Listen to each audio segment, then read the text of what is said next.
एक फिल्म भी हाल ही में आई थी जिसका नाम था शहीद। उस फिल्म में मैंने देखा कि किसी अंग्रेज अफसर की डायरी पर आधारित होकर के कुछ दृश्य रचे गए थे। जिस अंग्रेज अफसर ने वो डायरी लिखी थी वो उन दिनों उन तीनों के साथ जेल में था, भगत सिंह, राजगुरु, सुखदेव के साथ। वो अंग्रेज अधिकारी कहता है कि जब इन लोगों पर हम लोग जुल्म ढाते थे, इन पर कोड़े बरसाते थे, इनके मुंह से कविताएं निकलती थी, ये लोग शेर बोलते थे, अर्थात पीड़ा के स्थान पर आनंद की अनुभूति होती थी। वो अंग्रेज अफसर ये समझ नहीं पाया कि शरीर की मूल रचना इस प्रकार की है कि कोई कष्ट देंगे तो व्यक्ति चीत्कार मचा देगा, लेकिन उसके बिल्कुल विपरीत यहां इनको कष्ट देते थे, ये आनंद की अनुभूति करते थे, इनके मुंह से मिसरे फूटते थे। क्योंकि मन बुद्धि और अंतःकरण को किसी दृष्टि ने हाँक रखा था। जब दृष्टि मनुष्य की मन बुद्धि को हाँक लेती है तो उसके बाद शरीर की पीड़ा वेदना नहीं रहती है। यह दृष्टि बहुत बड़ा कार्य करती है। यह दृष्टि मनुष्य के और दूसरे मनुष्य के भीतर अंतर उत्पन्न करती है। एक दुकान पर दो भाई काम करते हैं, एक ही सा काम है, एक ही दुकान है, लेकिन दोनों की दृष्टि भीतर है, बिल्कुल भिन्न है। और उसी भिन्न दृष्टि के आधार पर समाज उन्हें उसी रूप में जानता भी है।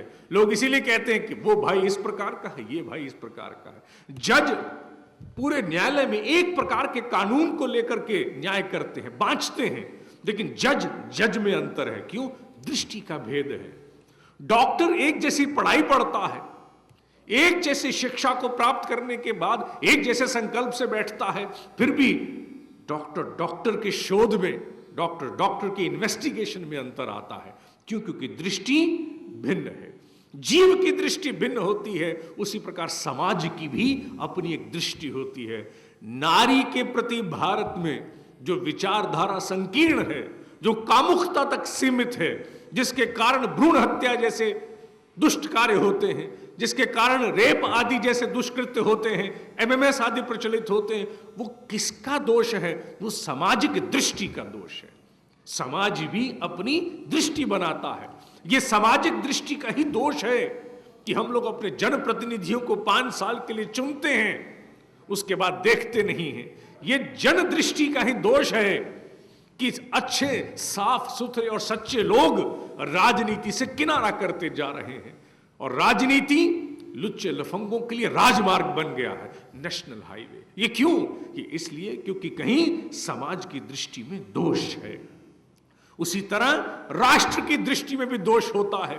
यह राष्ट्र की दृष्टि का दोष है कि 100 करोड़ से अधिक की जनसंख्या, जिसमें इतने मनस्वी हैं, इतने वैज्ञानिक हैं, we are full of resource, talent भरे हुए हैं, उसके बावजूद ये 100 करोड़ का राष्ट्र दुस्साहस नहीं उठा पा रहा कि 2001 की घटना जो संसद की थी और 2008 की घटना जो मुंबई की थी, उसके बाद भी हम कुछ मुखर होकर के कह सकें। कभी थप्पड़ बाएं गाल पर पड़ता है, कभी दाएं गाल पर पड़ता है, लेकिन हमारी ओर से कोई प्रतिक्रिया नहीं जाती है। क्यों? क्योंकि कहीं सामाजिक दृष्टि के दोष ने राष्ट्रीय दृष्टि के दोष को सामने परिलक्षित कर दिया है। This is basically the fault of insight. इसी को कहते हैं दृष्टि। अगर दृष्टि परिष्कृत रही होती, राष्ट्र संकल्प कभी मिट नहीं सकता था। राष्ट्र संकल्प जागृत रहता, राष्ट्र मुखर होकर के अपने हित के लिए सामने आता। मित्रों, यही राष्ट्रीय दृष्टि आज हमारे लिए बहुत बड़े अभिशाप का भी कारण बनी हुई है। ये दोषपूर्ण दृष्टि मात्र किसी समाज को, व्यक्ति को और राष्ट्र को ही नहीं पीड़ित करती, ये दोषपूर्ण दृष्टि पूरी संस्कृति खा जाती है।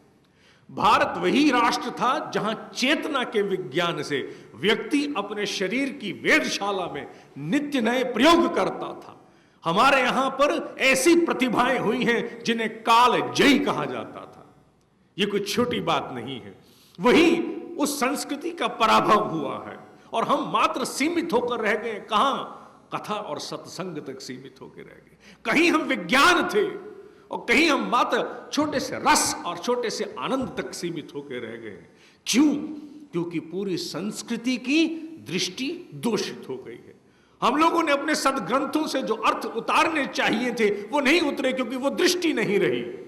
जहां कहीं सीता एक नारी ना होकर के पूरी संस्कृति का प्रतीक है, जहां रावण एकमात्र व्यक्ति असुर रूप में नहीं है, निशाचर रूप में नहीं है, रावण वो दुष्प्रवृत्ति है जो हर मनुष्य में व्याप्त है। हमने मात्र we simply personified them into two characters, एक राम, एक रावण, एक सीता, एक हनुमान, जबकि वस्तुतः सीता संस्कृति है। It is culture prevailing and embedded into all of us. Ravan वो दूषित विचार है, द नेगेटिविटी जो हम सब में व्याप्त है।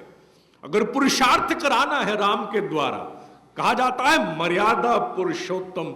मर्यादा माने वन हु इज रिस्ट्रेन्ड, जिसका स्वयं पर अंकुश है, जिसका स्वयं पर संयम है, उसे मर्यादित कहा जाता है। जो अमर्यादित नहीं है, पुरुषोत्तम, वो उत्तम पुरुष क्यों है? इसलिए है क्योंकि पुरुषार्थ करता है। One who is always into endeavoring some sort of a pursuance. जो व्यक्ति पुरुषार्थ करता है, जो मर्यादित है, वो उत्तम होगा ही होगा।